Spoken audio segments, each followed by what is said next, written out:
দেখলে তো তোমার মা আজকে কি সিনটাই না ক্রিয়েট করলো। ইস, কোনো মানে হয়? এই সব 5 স্টার হোটেলে ডিনার করতে কেউ কখনো নিয়ে যায় ওই রকম একটা ইলিটারেট মহিলাকে? রাগে গজগজ করতে করতে কথাগুলো বলল মল্লিকা। আজকে পারদ খুব চড়েছে। পার্থ তাই মিনমিন করে উত্তর দিল, আমি কি করব, তাতান জেদ করলো বলেই তো নিয়ে যেতে হলো। আফটার অল আজ ওর বার্থডে। কথাটা শুনে মল্লিকার পারদ আরও চড়ল, সঙ্গে গলার রেঞ্জও। What do you mean? এখন যদি জন্মদিনে তোমার ছেলে বলে যে বাবা যাও গিয়ে গঙ্গায় ঝাঁপ দাও, তুমি দিয়ে দেবে? প্রশ্নটা শুনে নীরবতা পালন করা ছাড়া আর কিছুই করার ছিল না পার্থর।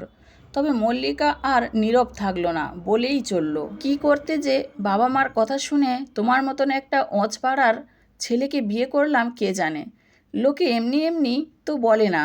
ফ্যামিলি কালচার ক্লাসের কথা, কারণ আছে, আজ বুঝছি। তোমার মতন একজন এত বড় গাইনোকোলজিস্টের মা যে এ ফর অ্যাপেলও জানে না, সেটা কেউ বাইরে থেকে দেখে বুঝবে? ইস, আজকের পার্টিতে আমার সব অফিস কলিগস, কলেজ ফ্রেন্ডস, রিলেটিভসরা এসেছিল। কী ভাবলো আমাদের ব্যাপারে? I felt so insulted. এক নিঃশ্বাসে কথাগুলো বলে মল্লিকা এবার থামলো দম নেওয়ার জন্য। তক্ষুনি ঘরের দরজায় টোকা। ভাঙা গলায় খুব আস্তে সে জিজ্ঞেস করলো, বাবু আসবো? এতক্ষণ যার জন্য বাবুকে ফ্যামিলি আর ক্লাস নিয়ে এত কথা শুনতে হলো, সেই মহিলাকে হঠাৎ চোখের সামনে দেখে বাবুরও মাথায় আগুন জ্বলে উঠল। বেশ দাঁত মুখ খিঁচিয়েই ডক্টর পার্থ বসু তার মাকে বলে উঠল, এত সব ব্যাপারে ন্যাকামি করো কেন বুঝতে পারি না। চলেই তো এসেছো ঘরের মধ্যে, এখন পারমিশন নেওয়ার কি কোনো মানে আছে? ওহো সরি, তুমি তো আবার পারমিশনের মানে বুঝবে না। বলছি অনুমতি নেওয়ার কি কোনো দরকার আছে? কথাটা শুনে দরজার ওপারে দাঁড়িয়ে থাকা মহিলা থতমত খেয়ে গেল।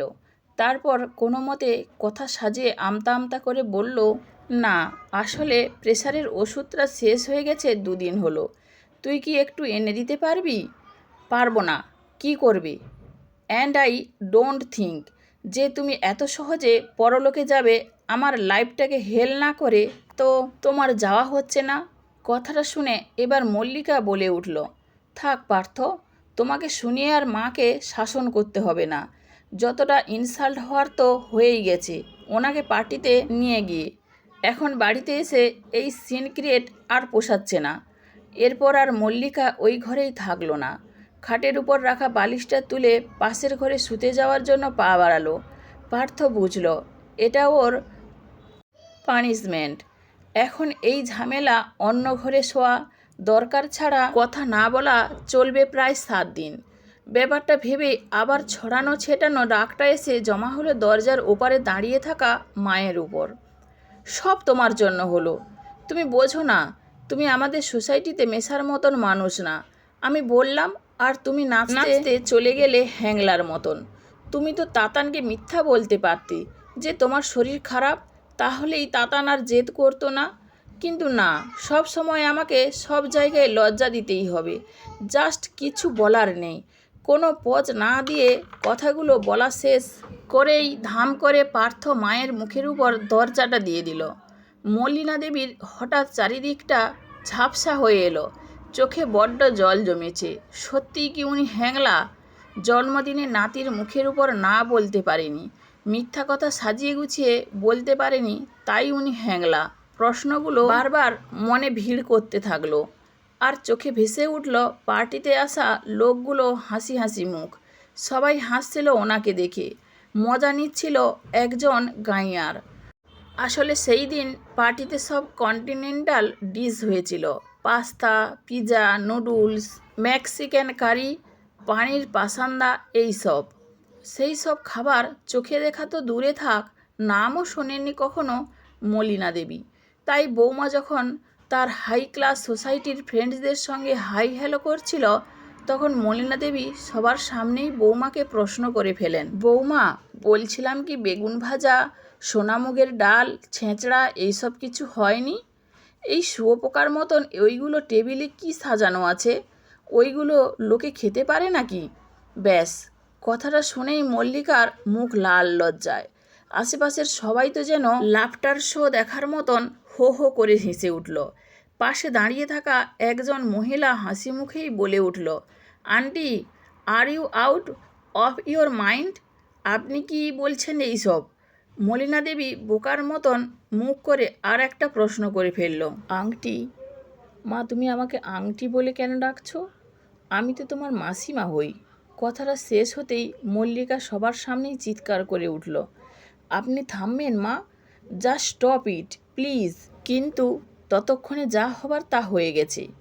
পুরো পার্টিতে ইনভাইটেড গেস্টরা তখন মুখ টিপে টিপে হেসে মজা লুটছে।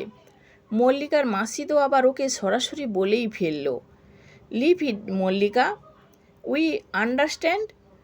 তোর হাজব্যান্ড জুয়েল হলেও ফ্যামিলিটাকে ভালো চুজ করতে পারিসনি। মিনিমাম সেন্সও কাজ করে না ভদ্র মহিলার। একে নিয়ে এইসব জায়গায় আসাটা তোদের উচিত হয়নি একদম। সেই দিন কথাটা যেন তীরের মতন এসে বিঁধেছিল মল্লিকাকে। আর তার রেস চলছিল 7 দিন। পার্থর সঙ্গে কথা বন্ধ, বাড়িতে রান্না বন্ধ, আর শাশুড়িমাকে চোখের সামনে দেখলেই তেলে বেগুনে জ্বলে ওঠা। শেষের উপসর্গটা এই 7 দিন পার্থরও হয়েছে। মা এই কদিন যতবারই কথা বলতে এসেছে, পার্থর মুখ ঝামটা ছাড়া আর কিছুই ফিরিয়ে দিতে পারেনি। এই যেমন সেই দিন বাড়ির কাজের লোক আসেনি। মল্লিকা রাগের ঠেলায় সকাল সকালই অফিস বেরিয়ে গেছে, লাঞ্চ করবে ক্যান্টিনে। কিন্তু পার্থ তো কখনো না খেয়ে বেরোয় না। তাই মলিনা দেবী নিজেই চলে গিয়েছিল রান্নাঘরে। হাতে তেল মেখে এঁচোড় কেটেছিল। ছোটবেলায় ছেলেটার এঁচোড়ের ডালনা খুব পছন্দ ছিল। যখনই রান্না করতো ওকে এসে জড়িয়ে ধরতো খুশিতে। এই সব ভেবেই ডাইনিং টেবিলে পার্থর জন্য এঁচোড়ের ডালনা সাজিয়েছিল বাটিতে। কিন্তু আজকের দিনটা একটু আলাদা হলো। পার্থ এলো, নির্বাক মুখে খেলো, তারপর হাত ধুতে উঠে গেল। মলিনা দেবী কিছুই বুঝতে পারল না। তাহলে কি রান্নাটা খারাপ হয়েছে? নুন ঝাল ঠিক আছে তো? এই সব ভাবনার ভিড়েই আনমনে প্রশ্নটা করে ফেলল, এঁচোড়ের ডালনাটা ঠিক ছিল রে? পার্থ কথাটা শুনে ভ্রুটা কুঁচকে বলল, মানে? ভুল থাকবে কেন? মলিনা দেবী থমথমে মুখে বলল, না আসলে তুই তো কিছু বললি না তাই। পার্থ তখন বেশ ঝাঁঝিয়ে উত্তর দিল, কাজগুলো করো কি নাম কেনার জন্য? কি ভাবলে এই সব রান্না করে খাওয়ালেই সেই দিন ইনসাল্টটা ভুলে যাব? তোমার জন্য মল্লিকার সঙ্গে আমার সম্পর্কটাতে এত ঝামেলা। 7 দিন ধরে আমরা কথা বলছি না, সেই সব এই এঁচোড়ের ডালনা খেয়ে ভুলে যাব? মলিনা দেবী এই সবের পর কি বলবে বুঝতে পারছিল না। সত্যি এরপর কিচ্ছু বলার থাকে না, শুধু চোখ দুটো আবার ঝাপসা হয়ে যাচ্ছে জলে। অনেক চেষ্টা করেও চোখ দুটোকে রুক্ষ শুষ্ক রাখতে পারছে না। সেটা দেখে পার্থর গলার রেঞ্জটা আরও বাড়িয়ে বলল, মা প্লিজ, এই মেলোড্রামাটা বন্ধ করো। এইসব ন্যাকামি আর সহ্য হচ্ছে না। না, মলিনা দেবী এই কথাটার কোনো উত্তর দেয়নি। কারণ সামনে যে দাঁড়িয়ে এই সব কথা বলছে তাকে উনি চেনেন না। এই পার্থ একদম অচেনা। ওনার নিজের ছেলে আজ অনেক দূরের লোক, যাকে দূর থেকে দেখা যায়, কিন্তু সে ধরাছোঁয়ার বাইরে। এই সবের পর 7 দিন কেটে গেছে। আজ 21শে ফেব্রুয়ারি, ভাষা দিবস। তাতানদের স্কুলে আজ প্রোগ্রাম আছে। বাংলা ভাষা আমাদের বাঙালিদের কাছে কতটা গুরুত্বপূর্ণ সেটা নিয়েই বক্তব্য রাখা হবে। বাচ্চা বাচ্চা ছেলে মেয়েদের কাছে বাংলা ভাষা কি সেটা নিয়ে একটা আলোচনাও হবে। আর কিছু স্টুডেন্টস স্পিচ দেবে মাতৃভাষা সম্পর্কে। তার মধ্যে তাতানও একজন। ক্লাসে ফার্স্ট হয় বলে স্কুল ওর নামটা সবার আগে সিলেক্ট করেছে। এখন ওর ক্লাস 8, কিন্তু ওর রেজাল্ট দেখে সবাই বুঝে গেছে এই ছেলে ভবিষ্যতে ডাক্তারই হবে বাবার মতন। এত সেন্স অফ হিউমার, নলেজ এই বয়সে অনেকের মধ্যেই দেখা যায় না। গাড়িতে বসে বসে মল্লিকা এই সব কথাই ভাবছিল, আর মুখটা গর্বের হাসিতে ভরে উঠছিল মাঝে মাঝে। ফাংশনটা দুপুর 12টা থেকে শুরু। ওরা তাই একটু আগেই বেরিয়েছে। তাতান এত লোকের সামনে স্পিচ দেবে আজ। মল্লিকা তাই ভাষা দিবসের ইতিহাস কাল রাত 2টো অবধি জেগে জেগে ছেলেকে মুখস্থ করিয়েছে। পার্থও আজ বেশ এক্সাইটেড। নিজের সব কাজ ফেলে আজও এসেছে স্কুলে। ছেলের স্পিচ ভিডিও রেকর্ডিং করবে, তারপর কলিগদের শোনাবে। এই সব ভাবনার ভিড়েই ওদের গাড়িটা স্কুলের সামনে এসে থামলো। অডিটোরিয়ামের ফার্স্ট রোতেই ওদের সিটটা রিজার্ভ করা ছিল। পৌঁছানোর 15 মিনিটের মধ্যেই অনুষ্ঠান শুরু হলো। রবীন্দ্রসঙ্গীত গেয়ে উদ্বোধনী অনুষ্ঠানের পরই তাতানের স্পিচ। পার্থ সঙ্গে সঙ্গে মোবাইলের ভিডিও ক্যামেরা অন করে রেডি। লোকের ভিড়ে ঠাসা অডিটোরিয়ামটার স্টেজে যখন ছেলেকে উঠতে দেখল, তখন আপনা আপনিই ওর মুখে একটা হাসি চলে এলো। কি স্পিচ দেবে তাতান? ভাষা দিবস নিয়ে ও কি বলবে? একরাশ ভাবনা এসে ভিড় করলো পার্থর মনে। আর তখনই তাতান বলতে শুরু করলো, আজ 21শে ফেব্রুয়ারি, আজ ভাষা দিবস। 1952 সালে আজকের দিনেই বাংলা ভাষা বলার জন্য কিছু মহান প্রাণ আন্দোলন করে পুলিশের গুলি বুকে নিয়ে শহীদ হয়েছিল। এই ইতিহাসটা আমাকে মা বলেছে, কিন্তু আজ আমি ইতিহাস না, বর্তমানের কথা বলবো। ইতিহাস তো বইয়ের পাতায়, গুগল সার্চ করলেই পাওয়া যায়, কিন্তু বর্তমানে বাংলা ভাষা আমাদের লাইফে কি, কতটা ইম্পর্ট্যান্ট, সেটা আমি আমার বাড়িতে রোজ দেখি। আমার ঠাকুমা ইংলিশ জানে না, কারোর সঙ্গে দেখা হলে হ্যালো, হাউ আর ইউ বলতে পারে না, কন্টিনেন্টাল ডিশের মানে বোঝে না, এমনকি আন্টি ডাকটাও ঠাকুমার কাছে অজানা। তার বদলে কাকিমা জেঠিমা শুনেই অভ্যস্ত। আর এই সবের জন্যই ছোট থেকে দেখছি আমাদের বাড়িতে আমার ঠাকুমাকে নিয়ে সবার খুব লজ্জা। বাবা নিজের ফ্রেন্ড সার্কেলের সঙ্গে ঠাকুমার পরিচয় করিয়ে দেয় না কখনো।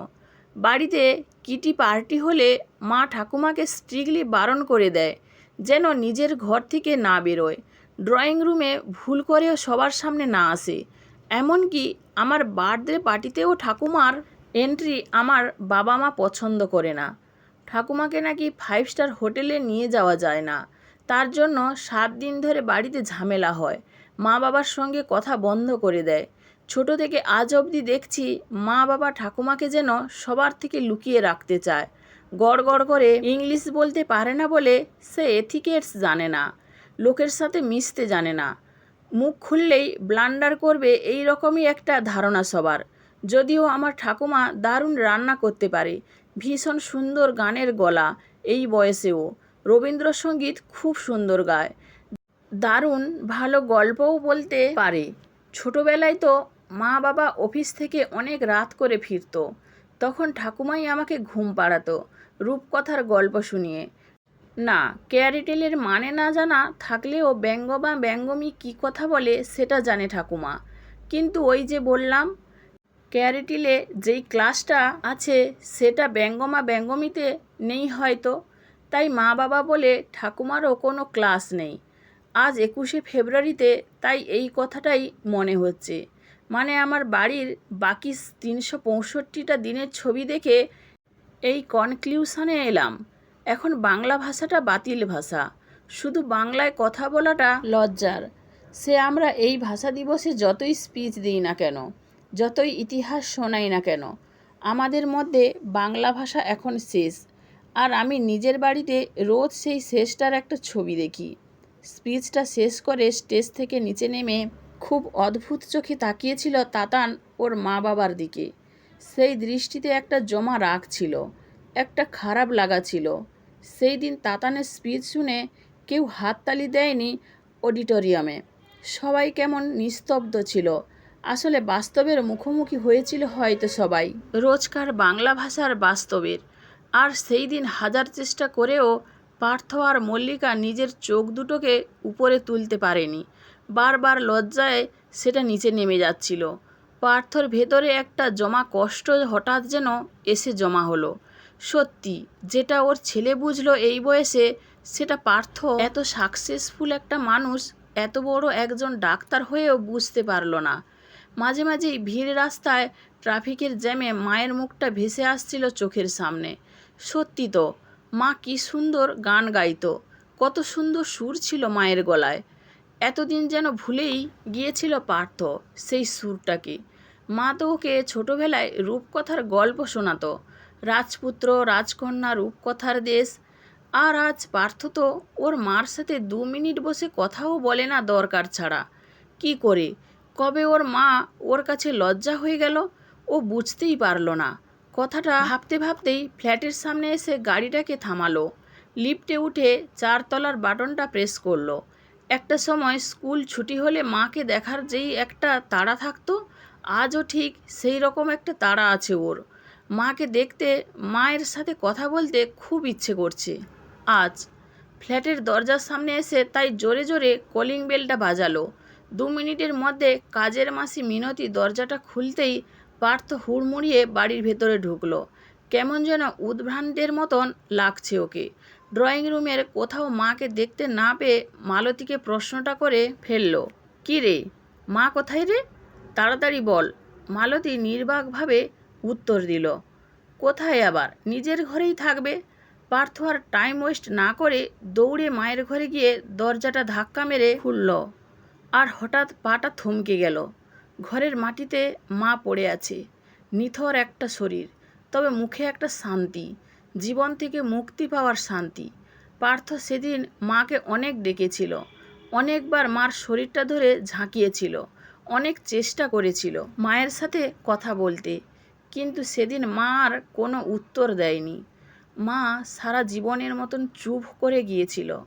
পার্থ মায়ের নিথর শরীরটা বুকে জড়িয়ে ধরে বসেছিল অনেকক্ষণ। ও যেন মনে হচ্ছিল মাকে যদি এইভাবে আগলে রাখা যায়, ফিরিয়ে আনা যায় নিজের কাছে, কিন্তু পার্থ বুঝতে পারেনি সময় শেষ। কিছুক্ষণ বাদে যখন মল্লিকা আর তাতান ঘরের নিস্তব্ধতা ভেঙে ভিতরে ঢুকলো, তখন ওর স্তম্ভিত ফিরল। মায়ের ঠান্ডা শরীরটা ওকে বুঝিয়ে দিল হঠাৎ যে সব শেষ। 3 ঘন্টা বাদে ডেথ সার্টিফিকেট লেখা ছিল স্ট্রোক অ্যাটাকের জন্য মৃত্যু। পার্থর রিপোর্টটা চোখ বুলিয়ে যেন পাটা টাল খেয়ে গেল। 2 সপ্তাহ আগে তাতানের জন্মদিনের দিন রাত্রিবেলা মা ওর ঘরে এসেছিল না প্রেসারের ওষুধের কথা বলতে, আর ও মুখের উপর দরজা বন্ধ করে দিয়েছিল। তারপর তো ও ওষুধের কথাটা ভুলেই গিয়েছিল। আর বেশ কিছুদিন ধরেই তো মায়ের হাই প্রেসারের প্রবলেমটা চলছিল, তার জন্যই স্ট্রোক হলো না তো হঠাৎ? তাহলে কি ওর জন্যই ওর মা মারা গেল? সেদিন চুল্লিতে মাকে ঢোকানোর সময় শেষবার মায়ের মুখটা দেখল ও, আর কানে যেন একটা কথা বেজে উঠল, অ্যান্ড আই ডোন্ট থিঙ্ক যে তুমি এত সহজে পরলোকে যাবে। আমার লাইফটাকে হেল না করে তো তোমার যাওয়া হচ্ছে না। ওর মা যখন সেদিন ওষুধ কেনার কথা বলতে এসেছিল, ও তো মুখ ঝামটা দিয়ে এই উত্তরটাই দিয়েছিল মাকে। আজ যেন চুল্লির আগুনে পুড়ে মা তার প্রত্যুত্তরটা দিয়ে গেল। আর একটা অধ্যায় নিঃশব্দে শেষ হলো। বন্ধুরা, গল্পটি যদি ভালো লেগে থাকে তাহলে প্লিজ লাইক, কমেন্ট ও শেয়ার করতে ভুলবেন না। আর নতুন বন্ধু হলে অবশ্যই সাবস্ক্রাইব করে সঙ্গে থাকবেন। ধন্যবাদ, ভালো থাকবেন।